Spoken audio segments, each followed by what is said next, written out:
En réponse à une volonté de redynamiser le secteur culturel parmblotin, la Petite Cale se veut tout d'abord bâtie sur une base de respect de la mémoire du lieu. Suite à un échange avec les acteurs locaux des domaines culturels variés, il en ressort un enjeu majeur pour le monde du spectacle parmblotin. En effet, la Boîte Carrée, un cinéma itinérant, a exprimé une volonté de s'installer à Paimboeuf. Quel meilleur lieu pour faire cela que l'ancien site historique du cinéma parmblotin, le Français? Le projet s'inscrit dans une réponse à la fonction historique et de la mémoire du lieu et de l'idée des passages Choussaba du nord au sud, traversant la ville de Paimboeuf dans toute sa largeur. De par leur remarquable discrétion, ils sont devenus pour nous caractéristiques de la ville.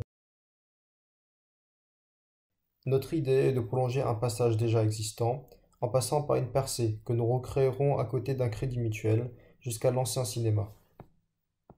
Le protagoniste de Paimboeuf, une mémoire cachée dans ce bout du monde, nous raconte une histoire du passé, mais aussi celle d'un futur. L'ancienne façade du cinéma de Paimboeuf est toujours là. Ce patrimoine existant se veut être l'élément d'accroche pour toute intervention sur ce site. Les chemins aux alentours nous révèlent des passages sous sabbat. Ils peuvent être réinterprétés dans une forme de parcours architectural qui propose des qualités spatiales différentes. Et c'est de là qu'émergent les intentions du projet, en concevant des espaces modulables polyvalents et en traitant chaque entrée de manière différente. L'idée donc est de créer un parcours au sein du projet. L'entrée se fait par l'estrade, par les gradins, en passant par les balcons situés au nord.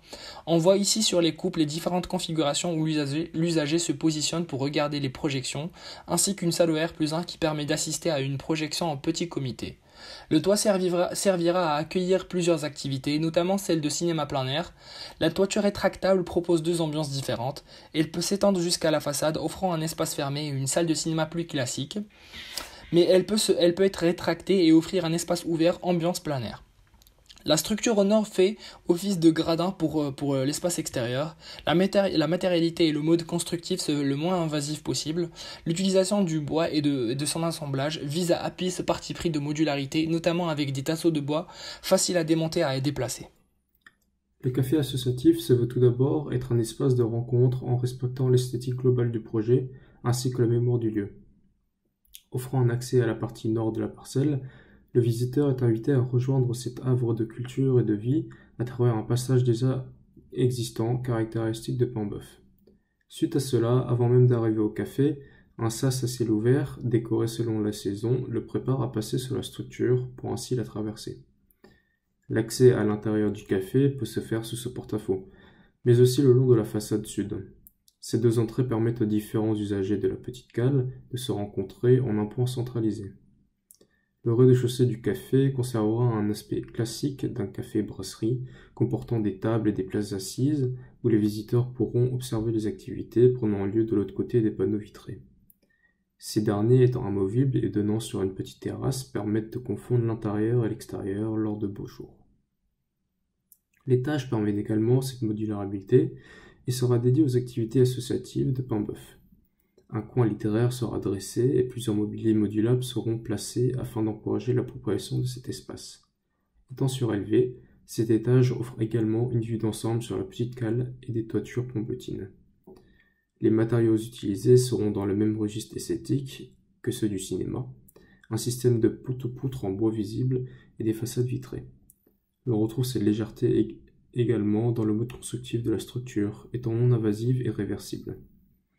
Le projet peut ici se lier en couple, les variations des niveaux des sols et de déterminer les limites des différentes zones. À l'image de Paimboeuf, un passage étroit mène au bâtiment principal. Au niveau du passage nord, l'étroitesse du chemin permet d'avoir une intimité propre à ce passage, et alors interrompue par une dalle appartenant au café, avec comme un sas devant, qui est aussi source de lumière. L'idée n'est pas d'avoir un cheminement fluide, mais une suite d'interruptions, de surprises. En descendant par le côté, nous arrivons finalement au boulodrome, jusqu'au cinéma. La circulation se veut libre, seulement interrompue par la terrasse du café qui signale alors sa présence. Le terrain de pétanque se situe entre le café et le cinéma. Il n'est pas un endroit intime, au contraire plutôt exposé, car une structure en bois du côté du cinéma peut faire office de gradin pour assister aux parties de pétanque ou plus simplement pour s'y installer. L'arbre n'obstrue pas la vue depuis les gradins, car planté dans un coin, mais permet d'animer l'espace par les jeux d'ombre et de lumière qu'il produit. Le café se veut visible depuis la façade du cinéma pour faciliter l'accueil du passant dans cet espace donc qui se veut loin d'être intime. Pour ce qui est de la matérialité, le pavage déborde sur le trottoir, qui est actuellement de l'asphalte classique, comme une invitation aux passants à pénétrer dans cet espace public. Il sera composé de pavés de pierre, plus à échelle humaine, et les murs bordant la place seront gardés tels quels, rythmés par un banc en bière et par des lampadaires l'éclairant durant la nuit.